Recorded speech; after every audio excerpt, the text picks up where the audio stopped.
We're doing brakes today in a Nissan something, 2007 Nissan Versa. But we're going to do them my way. During the video, I'll also explain the proper way. Without the proper stuff, we're going to just do it so it works. Now, I should just mention that I'm not driving this car right now. I'm waiting on new tires. These ones are a little bit worn out. As you can see, I got my money's worth out of these. They're about 6 months old now. I'm going to take all 4 off and get new ones today. Well, put them on, they're on order, so we'll see. At the end of the video, I'll tell you what I use, all the tools I use. Not quite sure yet what they will be, but I know right now the 2 bolts that hold the caliper mounting bracket, there's 2 bolts on the back here. They're both 14 millimeter. Now I've got the hood open and I've taken off the cap for the brake fluid.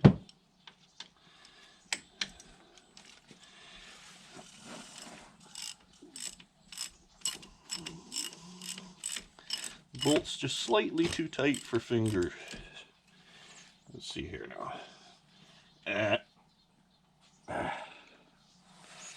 I hate when that happens. Your fingers all dirty.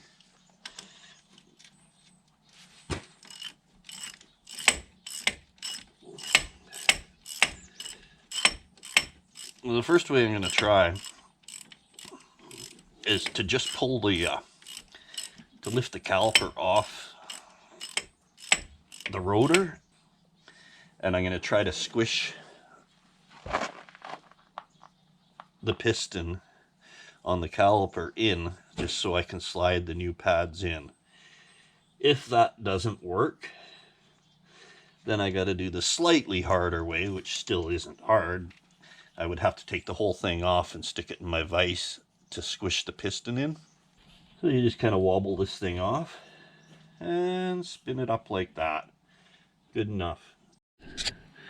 Next thing you want to do is you want to push this piston flat so that the new pads will fit in, because they are a lot thicker. Okay, it seems to be going in no problem.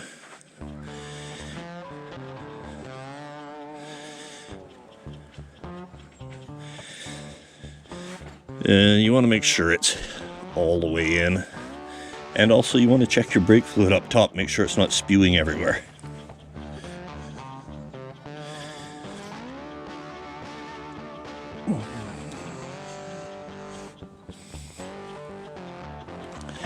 Okay, that seems to be all the way in.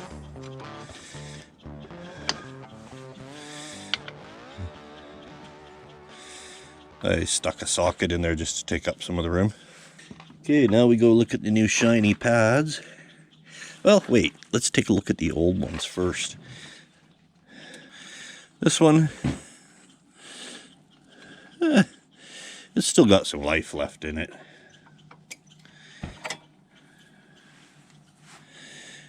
Oh yeah, it's probably got maybe a quarter of the life. I don't know. We don't know. I find it easier just to leave these things in, if possible. There's nothing wrong with them. If you put the new ones in, sometimes they're loose and they wobble around and crap. Okay, these are the ones I'm using. Ceramic, something, blah, blah, blah, blah, blah, blah, blah, blah, blah.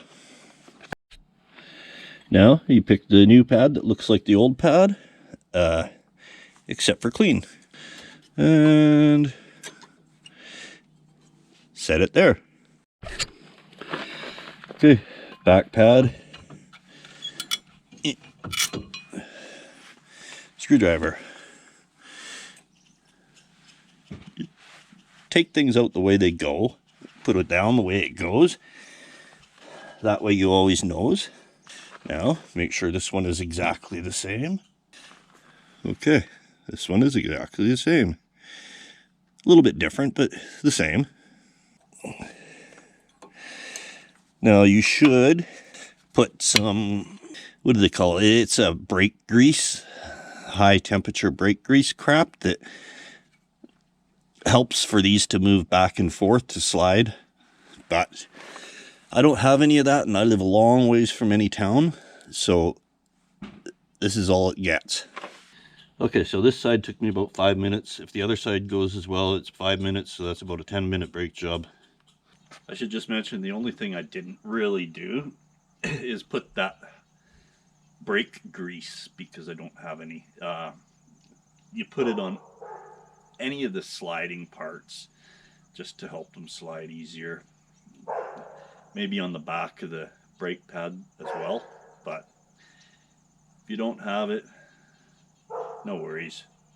Okay, so what I used: brake cleaner, 14 millimeter 6-point socket,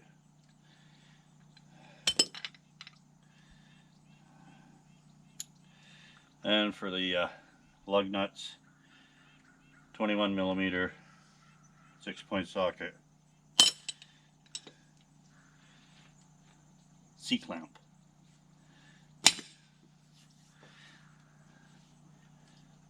water displacement 40, or you can use any similar facsimile, or you can just not use it.